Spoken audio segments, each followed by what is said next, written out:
Welcome to my YouTube channel. In this video, I would like to talk about a concept from coordinate geometry. So specifically, be looking at parallel lines. So before we start, let us have a look at parallel lines. What are these lines and how can we know that these lines are parallel? So by definition, we define parallel lines as lines that never meet. So when we are on the coordinate geometry, we look at the lines on Cartesian plane or the lines on graph paper, or others call them squared paper. So let us just have a quick look at the parallel lines. Let's say we have this coordinate geometry. So this is the y-axis, this is the x-axis, and you have like digits. Say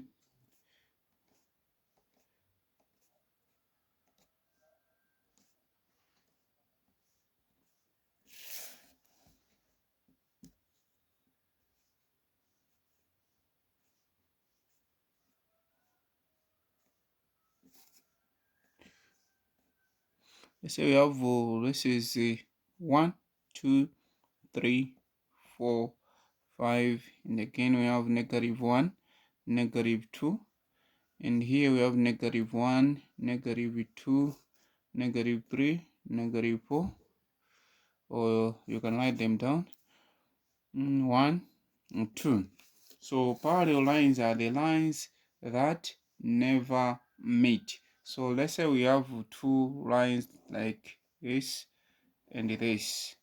So this line and this line, they are parallel, and to show that they are parallel, we can indicate these arrows, of which on the Cartesian plane those arrows are not necessary. The concept that is more important is parallel lines. Now these are parallel lines. If we try to extend these lines, you can appreciate that they cannot meet. If you extend, or you can extend going that way or going that way, they cannot meet. Now what is special about parallel lines on Cartesian plane? This line has got its equation. We can say this is line number 1, and again this line 2.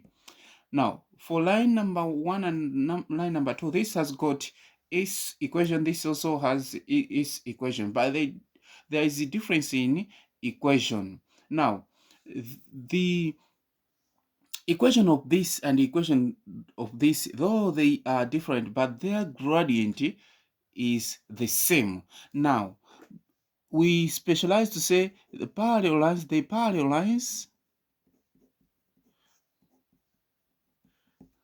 have same gradient. If the gradient of this is let's say -1, this is also -1. If it's -2, this is also -2. So what is the gradient? Gradient is just a slope. You can see that this line and this line, they are sloping in the same way. Now, given the question, given that y is equal to this one and this is equal to this 16x, two parallel lines, that means this equation and this equation, their gradients are the same. Now, what is needed most for us to find the value of a, which is from the first equation?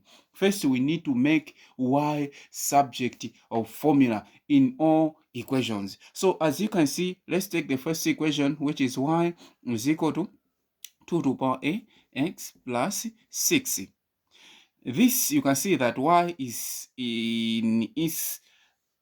a subject of formula rather. So this y is a subject of formula. But then let's look at the second equation, which is 4 plus 2y is equal to 16x. So looking at this equation, y is not subject of formula. To make y subject of formula, we take this to this side. So we have got 2y equals 16x taking this to this side, minus 4. Then we divide by 2, divide by 2, divide by 2 each term. So this cancels this. Y is equal to this into this is 8x minus this into this is 2. Then we have made y subject of formula. Why making y subject of formula? Because we wanted to find coefficient of the term x. Why coefficient of x? Because we know that gradient in linear equation is just a coefficient of x, where this constant is called y-intercept. Constant is called y-intercept. Y-intercept is where this graph cuts x, I mean y-axis, where this the graph of this one cuts y-axis. That one is called y-intercept. The coefficient is just a number with value, a number that might not a number of value, but the number that multiplies variable, a number that multiplies a rata. So the number that multiplies a rata and that rata be x is gradient. So in this case, gradient is this one, 8. So from here, gradient here we have y is equal to 2 power a x plus 6. This one is again y-intercept, whereas 2 to the power a is gradient. Now, to find the value of this a, we say that this equation and this equation, they are parallel. That means they have the same gradient. Gradient of this is 8. Gradient of this is 2 to the power a. So to find this, we simply take 2 to the power a is equal to 8. Then we express this in base 2. So using laws of indices, we can express this one in base 2. We can say 2 to the power a is equal to 2 to power, how many times can 2 multiply itself to make 8? Is 3.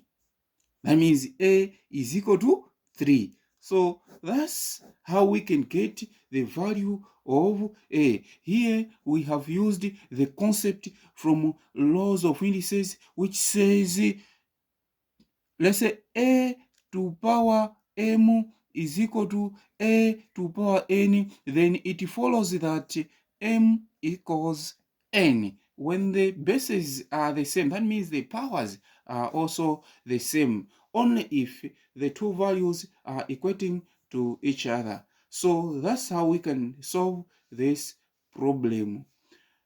If you have any question, you can direct them to me. Otherwise, thank you for watching. And again, if you haven't yet subscribed, you can subscribe to my channel for the updates of upcoming videos. Bye.